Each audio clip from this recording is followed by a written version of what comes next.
WorldView Today. Broadcast. Escalation in the Middle East. U.S. launches. Operation Rockrider. Ladies and gentlemen, since 2023, the Middle East's maritime waters have become a dangerous theater of conflict, where groups claiming the mantle of resistance have crossed critical red lines with over 300 attacks on naval warships and commercial vessels. The Houthi forces have left the United States with no choice but to respond decisively.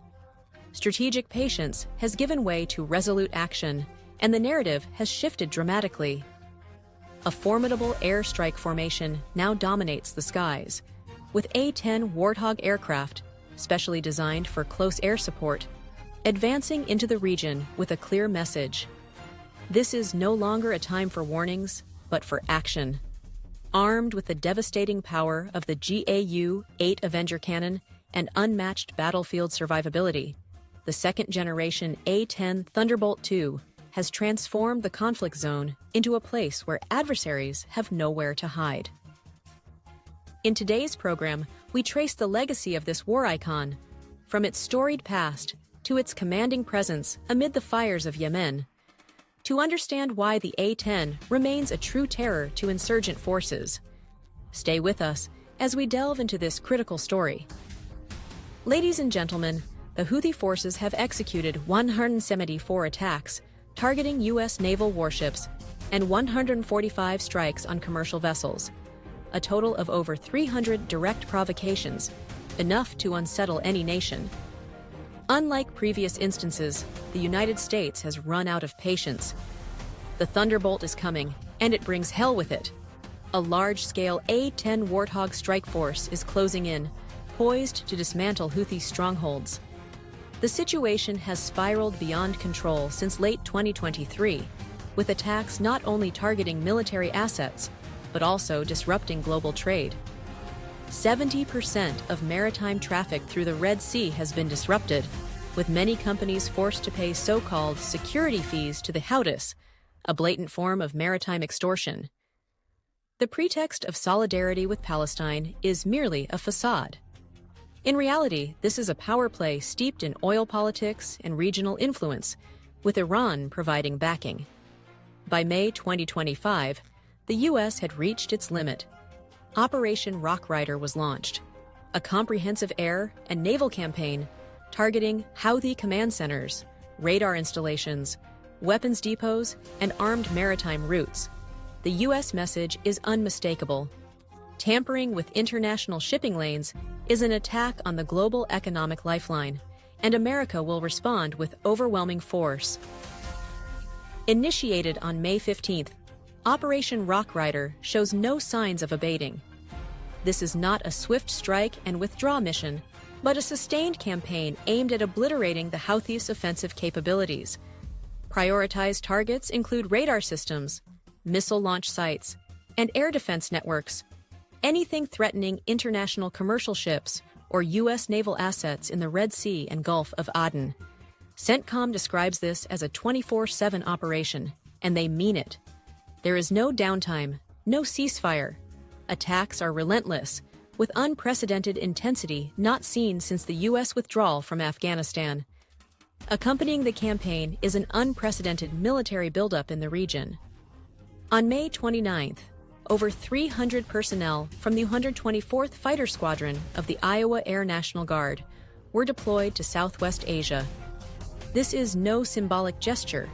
They brought with them the A-10 Thunderbolt II, nicknamed the Warthog, a ground attack juggernaut that struck fear into enemies in Iraq, Syria, and Afghanistan.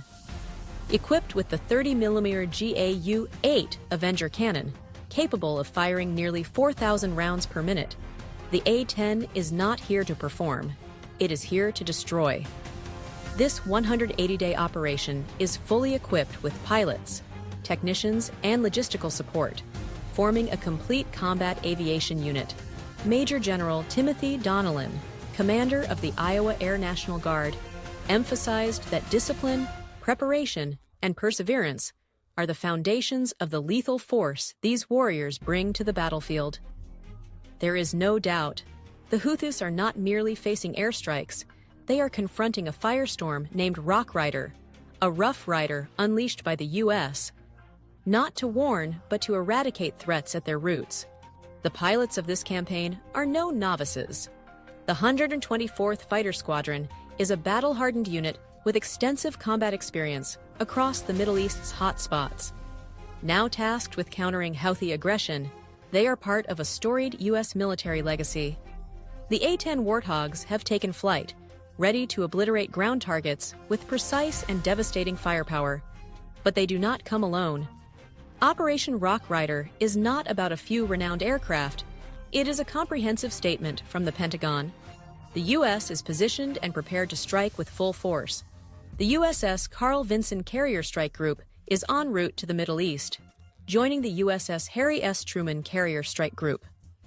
The simultaneous presence of two U.S. carrier strike groups in the region, as noted by CENTCOM, is a rarity not seen in over a decade.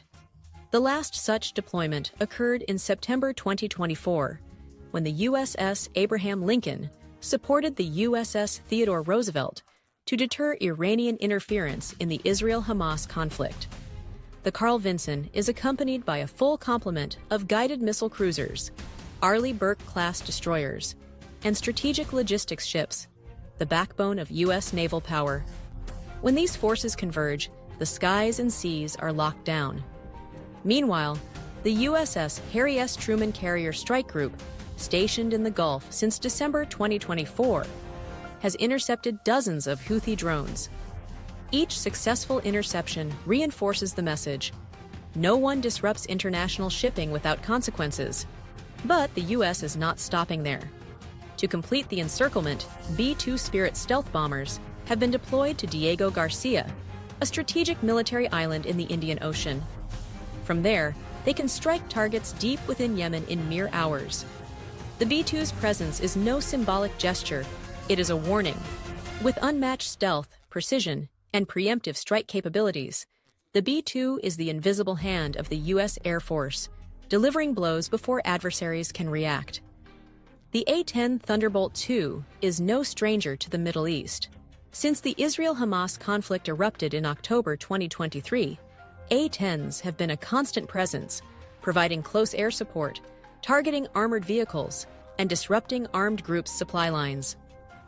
Operation Rock Rider is a large-scale campaign, but it is more than that. It is a strategic signal that the U.S. has shifted to a counteroffensive posture.